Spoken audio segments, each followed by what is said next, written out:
Okay, magandang hapon Okay, sa inyong magandang lahat. hapon sa inyong lahat. Magandang hapon din po, Guro. Okay, so maraming Okay, so salamat. maraming salamat. Bago natin simulan Ng ating talakayan, talakayan, maaari mo bang pangunahan ang ating panalangin, Binibining Rochelle? Iyo po natin ang ating mga ulo at dami ng presensya ng Diyos, ng Ala ng Ama, ng Anak, ng Espiritu Santo. Amen. Panginoon, naway gabayan ninyo ang aming demonstrate, ang aming guro sa araw na ito at nang maihatid niya at maihatid niya at mailahad ang mga talakayan na maayos at mabuti at naway kaming lahat ay matuto ng marami. Maraming salamat sa ngalan ng Ama, ng Anak, ng Espiritu Santo. Amen. Okay, so maraming salamat. Okay, so sa tingin ko, maraming iban sa araw na ito, pero sige lang. Okay, Bago natin simulan ang ating talakayan, magkakaroon muna tayo ng mga pamantayan. Okay. Okay. Para sa una, Panatilihin panatilihing nakaon ang inyong mga kamera. Maliwanag. Opo. Kung sino man yung tinawag ko, siya lang yung may magto-turn on ng kanyang mic. At kung sino magto-turn on ng kanyang mic. At kung sino man yung hindi ko tinawag, panatilihing naka-turn off ang inyong mic. Maliwanag? Opo. Okay, para sa pangatlo, gamitin ang chat box sa makabuluhang gawain na konektado sa ating talakayan. Maliwanag? Opo. At para sa panghuli, makinig ng mabuti. Hindi lamang sa guro, pati na rin sa inyong mga kamag-aral. Na kung saan kung may magsasalita, huwag kayong magsasalita din. Maliwanag? Opo. Okay, inaasahan ko na masusunod ang ating mga kasunduan o pamantayan hanggang matapos ang ating talakayan. Okay. At dahil dyan, parang kayo ay handa na. So meron ako ipapakitang mga larawan sa inyo. Okay, Binibining Rochelle, ano kaya sa tingin mo ang dahilan kung bakit nagkakaroon ng pagguho ng mga Sa tingin ko po, infrastruktura? opo. Sa tingin ko po, ang dahilan ng pag-uho ay lindol o baha kung may sakuna. Okay, so maraming salamat. Ayun, andun yung salitang lindol. Para sa pangalawa, Ginoong Clark, ano ito? Ginoong Clark. Ginoong Clark. Sir, sa tingin ko po ito ay isang vulkan po. Okay, so maraming salamat. Ito ang pagputok ng isang bulkan. Para sa pangatlo, Binibining Joylin.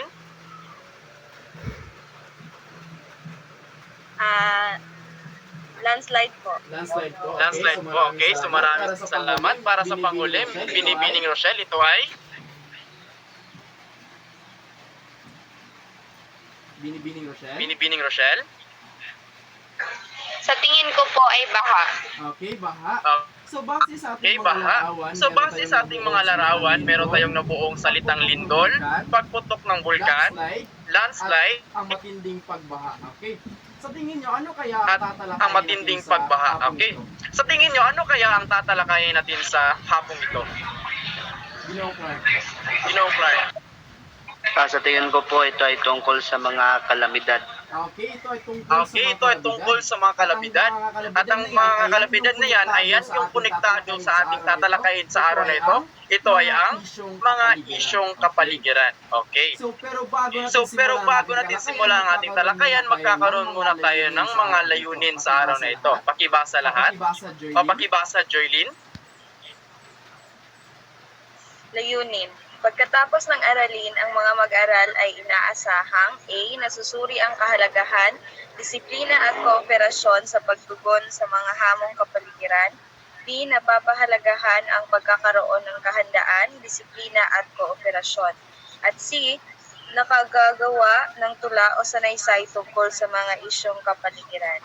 Okay, so maraming salamat sa pagbabasa, Binibining Joylin. So inaasahan natin na makukuha natin itong mga layunan hanggang matapos ang ating talakayan. Okay, ngayon naman dadako tayo kung ano ba talaga ang mga isyong kapaligiran. So ang mga isyong kapaligiran, ito yung mga isyo na kung saan kinakaharap ng mga tao. Kung saan ito ay ang mga lindol, pagbaha, pagputok ng bulkan. At ito yung ang mga ito ay nakaka-impluwensya o nakakabigay ng malaking problema sa mga tao. Okay, meron na kayo ipapabasa sa inyo. Okay. So, ang So, bibigyan ko kayo ng 3 minuto para basahin ito. Maliwanag? Opo. Okay. So, So, ikakopy ko muna yung link. Okay, maaari nyo Bang bisitahin yung chat box nyo at dito ko ilalapag yung link.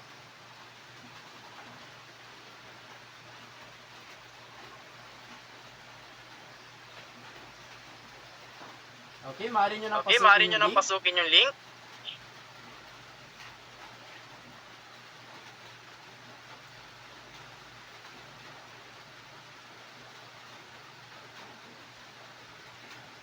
Okay, nakapasok Nakapasok ka na ba, Binibining Rochelle?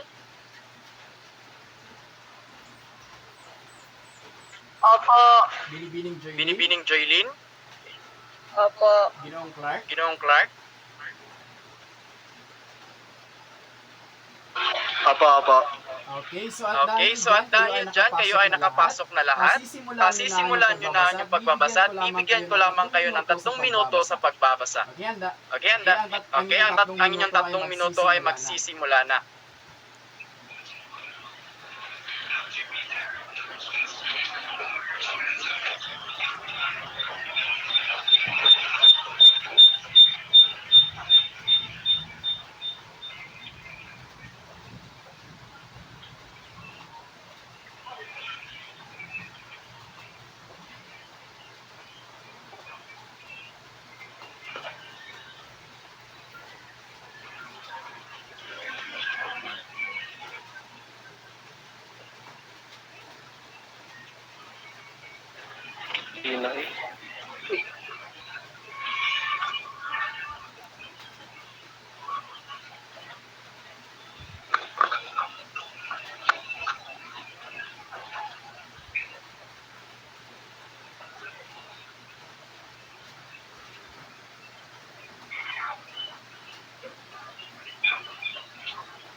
Okay, meron na lamang kayong 2 minuto.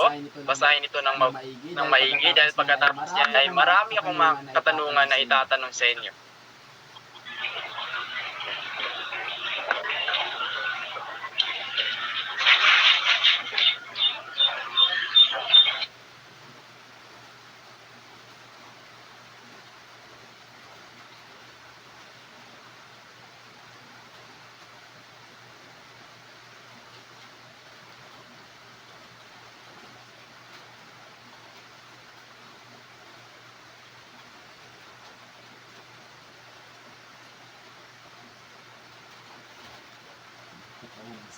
Si Clark.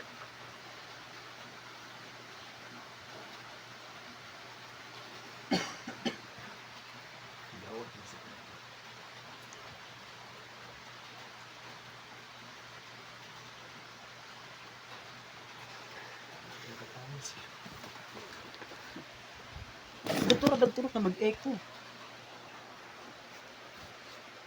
Ay, punta mo sa dito. Okay, may 5 segundo na lamang kayong natitira.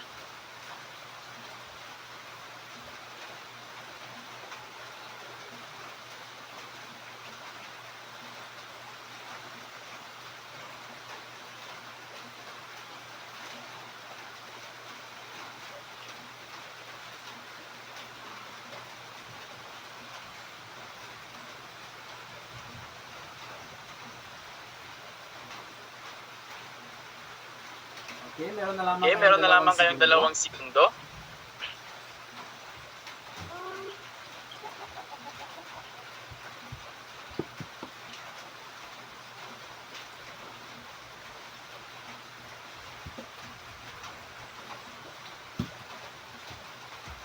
Okay, so maraming salamat. Ang 3 minuto na ibinigay ko sa inyo ay tapos na. Okay, so maaari na Maaari nyo na bang buksan yung mga kamera?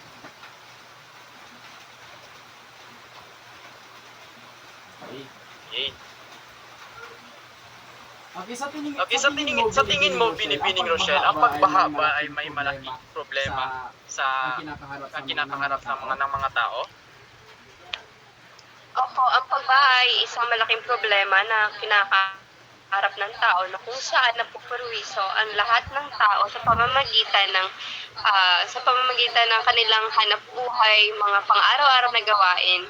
Doon po sila naabala. Okay, so maraming Salamat sa inyong napakagaling na sagot.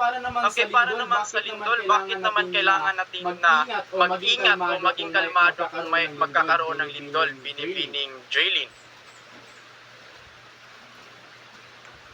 Pag sinabi po kasing lindol, ito po ay isang lindol. Delikado po ito sa mga tao, lalo na yung malapit sa bundok. Kaya pagbutihin po na maging maingat tayo. Kaya kapag umuulan, magtingin-tingin tayo sa paligid kung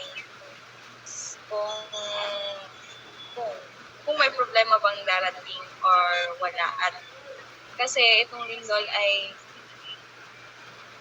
maaaring kumitil po ng buhay. Okay, tama. So, dahil kapag lindol, sinabi natin lindol, so maaaring ito ay posibleng may malaking pangamba sa ating buhay na kung saan dapat tayo ay maging kalmado. At ingat na rin po para sa lindol na iyan. Okay, para naman sa baha, bakit Ginoong Clark, bakit naman madali lang yung umaapaw ang tubig dahil sa baha? Ito ba ay dahil sa drainage system? Isa po sa mga dahilan kung kaya madaling bumaha dahil po sa mga hindi maayos na paglinis sa mga drainage system po. Dahil dito po na bumabara ang mga basura na nagdudulot ng mahinang pag-agos ng tubig. Okay, so maraming salamat, Ginoong Clark.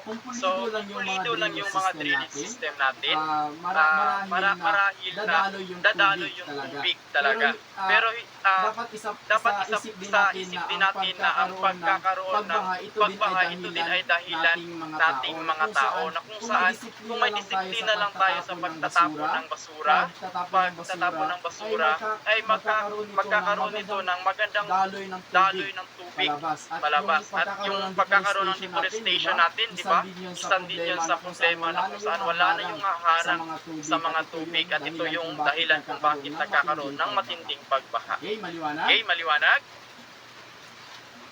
Opo. So, dahil dyan, sa tingin nyo naman, bakit kailangan ng agarang paglikas? Bakit kailangan ng agarang paglikas yung mga residente na malapit sa bulkan, kung sasabog yung bulkan, Binibining Laika? Ulit niya po ang tanong. Binibining Laika, bakit natin kailangan ng agarang paglikas? Yung mga taong malapit sa bulkan, napaka-importante po na dapat tayong lumikas kapag meron ng ang warning ang gobyerno dahil para lang din ito sa ating kaligtasan at kapag kasi hindi tayo lumikas kaagad, posible tayong mamamatay dahil lang din sa abo na nanggagaling sa bulkan. Yan po. Okay, so maraming salamat. Kinakailangan talaga natin ng maganda ay agarang paglikas ng yung mga taong o mga residente na malapit sa bulkan dahil alam mo naman natin na ang gobyerno meron silang tinatawag na warning bago mangyari yung pagputok ng isang bulkan. Okay. So bakit naman nagkakaroon ng isang landslide ng isang lugar, Binibining Pilasarta?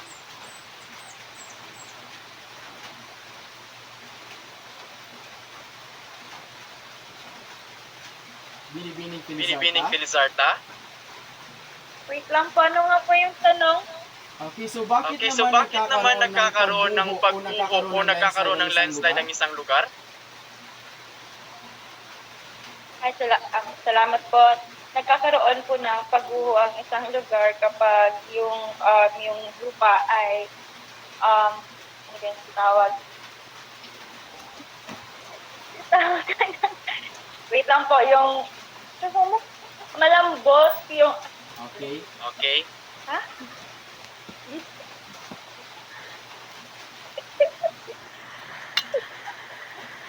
Isa rin po sa rason kung bakit po may landslide na nangyayari.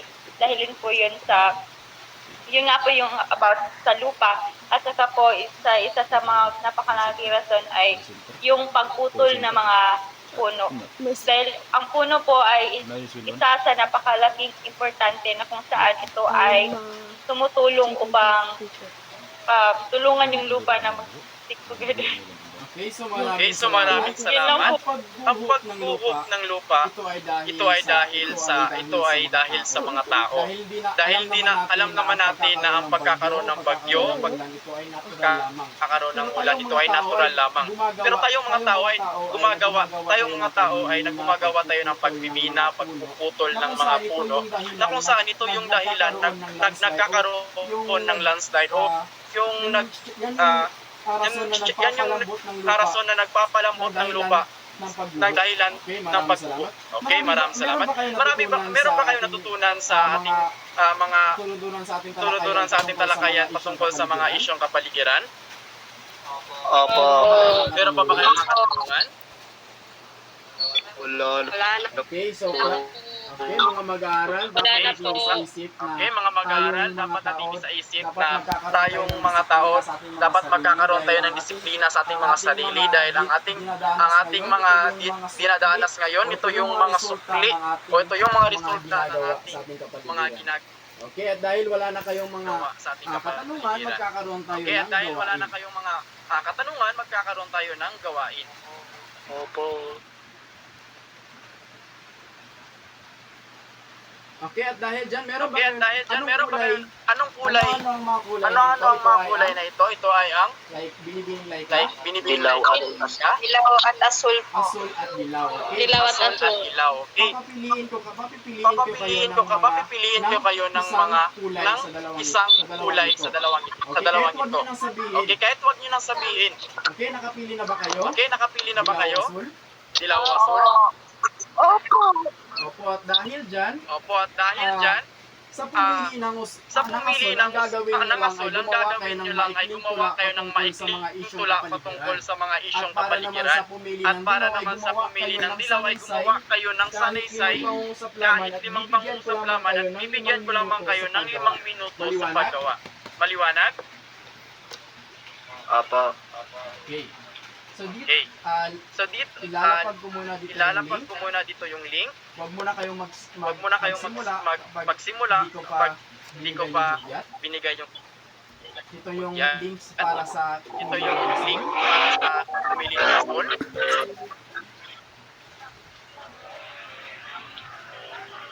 At ito yung link para At ito yung link para sa pumili ng ilaw. Okay. Okay. So para sa maikling tula, meron tayo ditong rubric, meron tayong tema o mensahe, pagkamalikhain at organisasyon. Para naman sa pumili ng essay o isang sanaysay, meron tayo ditong nilalaman, pagkamalikhain at organisasyon. Okay, handa na ba kayo? Okay, handa na ba kayo?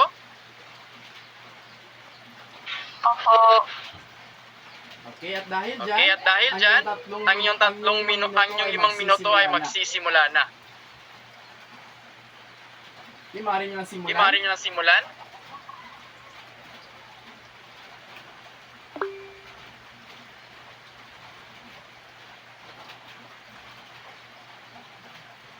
Sir, tanong po, Sige po. Sige po. saan po ipapasa ulit? Dito lang po sa chat box. Dito lang po Dito niya lang po Sige po. ipapasa. Sige po. Sige po. Walang anuman. Walang anuman.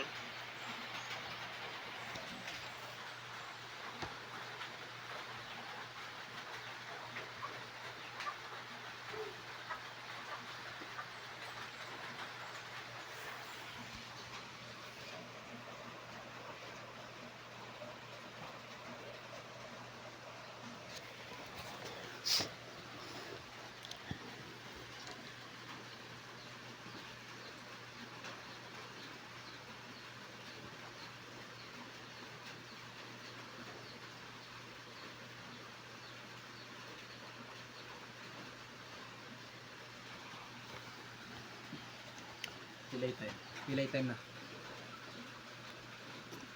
20. 20 minutes ito. Oh.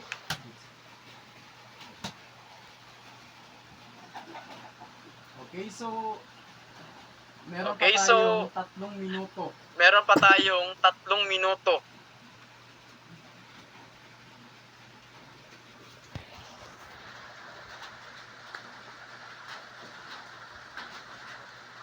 Sir, ay, parang ano siya? Sir, Yes? Yes? ano nga po yung gagawin? Okay, para sa Okay, gawain na ito. para sa gawain na ito, pinapili ko yung mga kaklase. Pinapili ko kayo ng mga kulay. Dilaw ba o asul? Dilaw ba o asul? At kung sino man yung pumili At kung ng sino man yung pumili ng asul, asul, siya siya yung gagawa ng maikling tula. At kung sino man maikling yung tula. pumili At ng kung dilaw, sino man yung pumili ng dilaw, gagawa ng sanaysay. isang sanaysay. Nakapili ka na po Nakapili ba? ka na po ba? Yes po. Sige po. Sige, maraming salamat. Okay, maraming salamat. Andyan Nandiyan po sa taas link. yung link.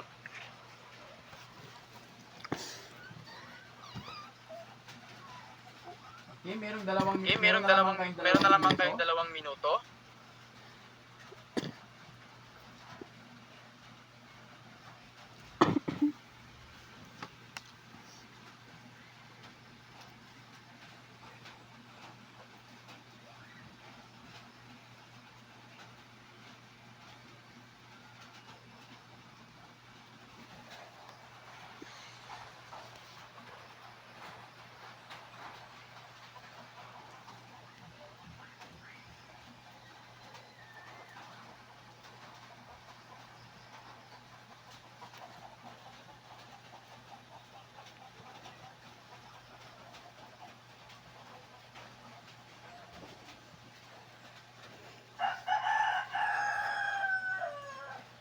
Okay, meron na Okay, naman meron na lamang kayong sa 1 paggawa. minuto sa pagawa. Tapos ka na po ba Tapos ka na po ba binibining binibining Jaylin? Okay. Okay. Opo, tapos na po. Okay, meron na Okay, lamang meron na lamang iilan ng hindi pa tapos.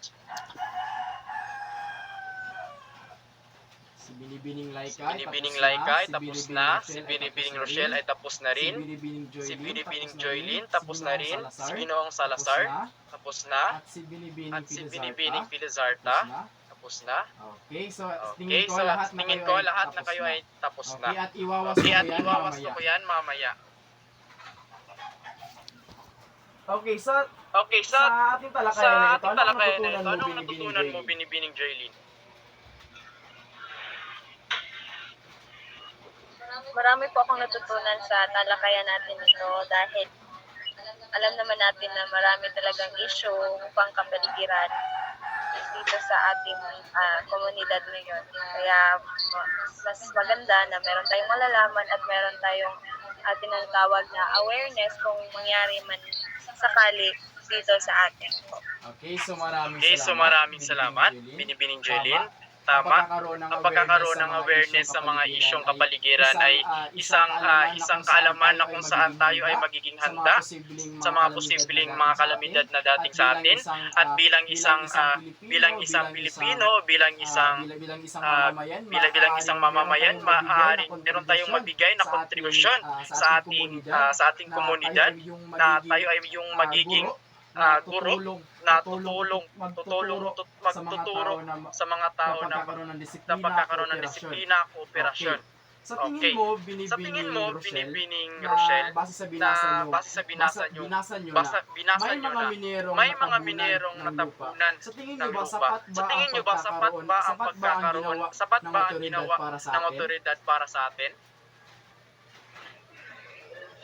Sa tingin ko po ay may mga kakulangan dahil kapag handa ang lahat, wala pong mamamatay at dapat po laging kompleto ang mga kagamitan at proteksyon para maiwasan po maraming pagkasawi Okay, ng so buhay po. maraming salamat. So maraming salamat. Okay, maraming salamat. Okay, maraming At salamat. Ginoong At Ginoong Salazar, Salazar, sa tingin mo ba, sa tingin mo ba, okay, Ginoong Salazar, okay, Ginoong sa tingin mo Salazar, ba, sa tingin mo ba mahalaga ang pagkakaroon ng kooperasyon, kooperasyon, disiplina, kooperasyon at kooperasyon at disiplina sa sarili para maprebentahan yung pagkakaroon ng isyong pagbentahan ang paglabas ng mga isyong kapaligiran? Opo, sobrang mahalaga po ang magkaroon ng kooperasyon dahil po tayo lang po mismo ang tawag nito. Tayo lang po mismo ang nagdala sa atong kagalingon. Okay, tayo lang yung nagdala sa atong kaugalingon. Okay, so maraming salamat. At dahil dyan, meron pa ba kayong mga katanungan? Wala na po. Okay, at dahil dyan, kumuha kayo ng mga papel nyo at maaari nyo bang sagutan ang mga ito. Okay, para sa una. Okay, para sa una.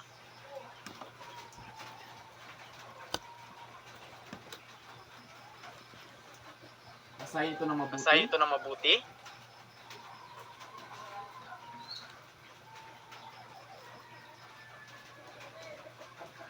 Para sa pangalawa. Para sa pangalawa.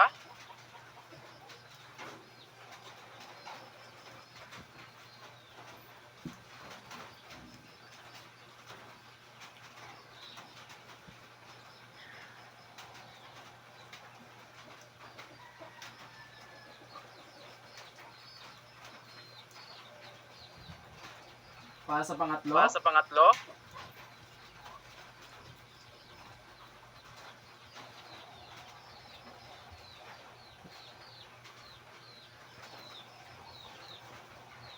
Para sa Para pang-apat. sa pang-apat.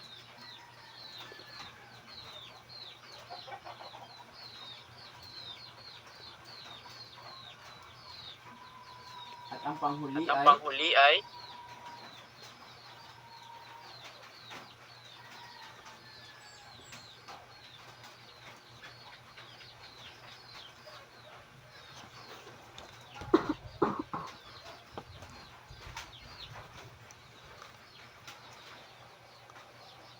Okay, so maraming okay, so maraming salamat. At para sa inyong At para sa inyong takdang aralin, maaari nyo bang kuhanan ito ng larawan?